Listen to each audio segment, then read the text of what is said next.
Bonjour à tous and welcome to this lesson on French nouns.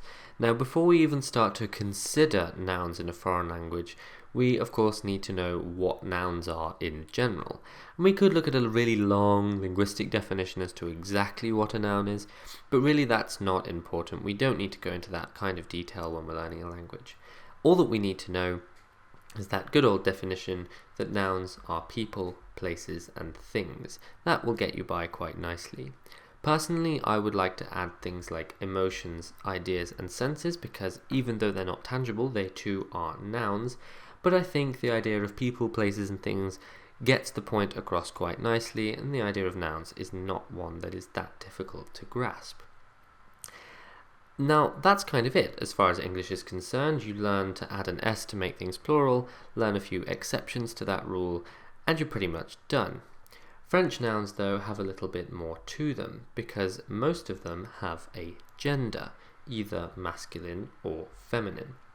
Now, of course, there are some obvious links between grammatical gender and biological gender.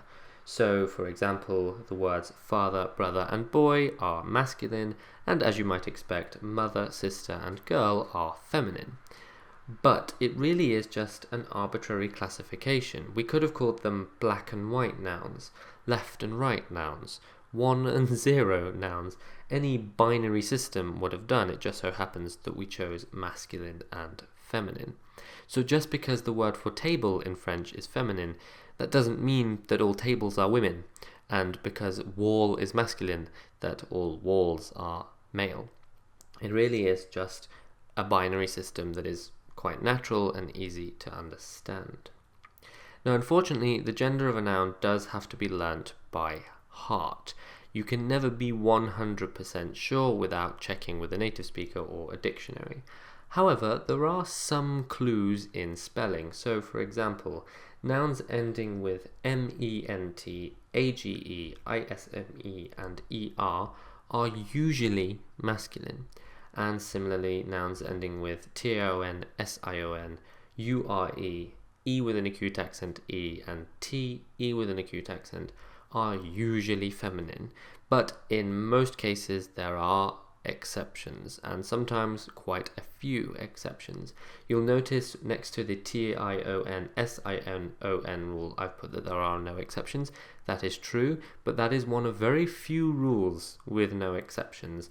That's the same in English and French, right? All rules have exceptions in both languages.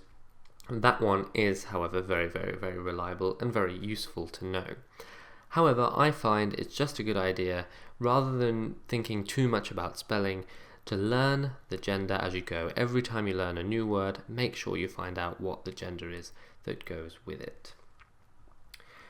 Then there's a concept that is a little bit less alien to native English speakers, and that is number. And basically, nouns in French, just as in English, can either be singular or plural. There is either one of something or more than one of something. And just as in English, to make a noun plural in French, the spelling has to change, and in fact we do exactly the same thing and just add an S.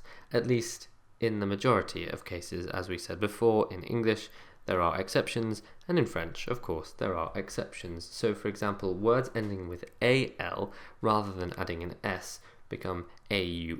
So hôpital becomes hôpitaux, hospital becomes hospitals. Words ending with EU add an X rather than an S, so lieu becomes lieu, that's place, places. If a word ends with an S, you don't do anything, you just leave it as it is, so pays remains pays, country, countries, and likewise with a Z, you don't add an S to the end of it, you just leave it, so gaz becomes gaz, as you might expect, gas becomes gases. And so there you go, that's the idea of number in a nutshell. But what does all of this gender and number stuff mean? Okay, we've learnt some plurals, but what effect does it have on all other words? Well, most importantly, the gender of a noun affects the way we say the. In English, we have one word, the. In French, there is more than one. And the word for the in French changes according to the spelling, the gender, and the number of the noun. If a word is masculine singular, the word for the is le. If a word is feminine singular, the word for the is la. la. If a word starts with a vowel or a silent H, regardless of the gender, the word for le is L apostrophe, which is just an L sound. And if it is plural, again, regardless of the gender, the word for the is les. Les.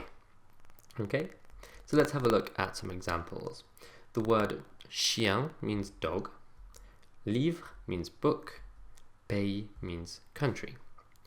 These words are all masculine, and so the word for the is le. Le chien, the dog.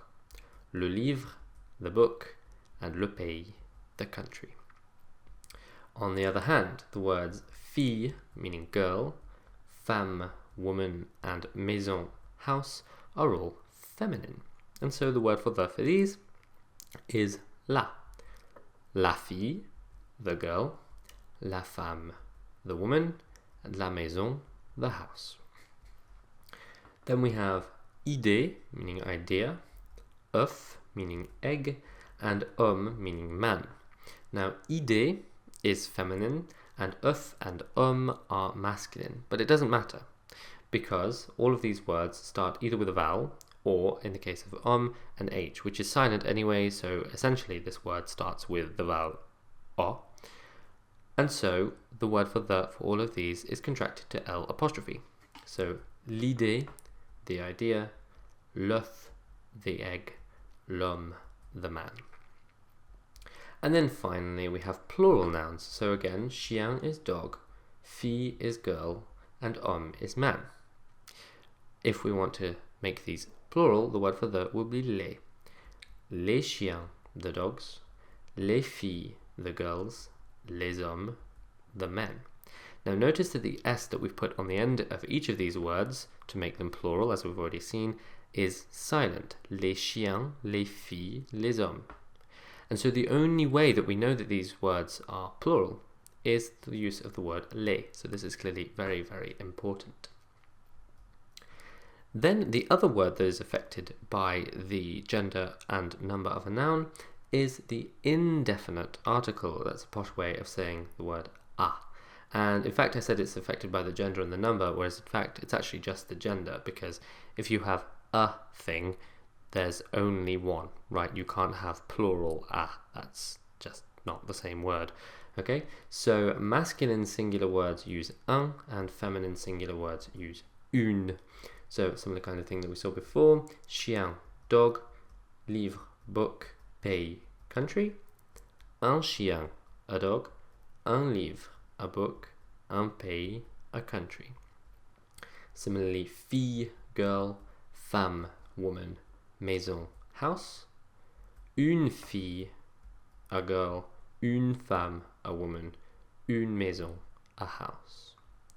Now there are other consequences to gender, particularly with adjectives, which you can learn about in my adjectives video, but for now that's all we're going to go through. If you have any questions, as usual, do not hesitate to write them in the comments. I will get back to you as soon as I can, and until next time, à bientôt.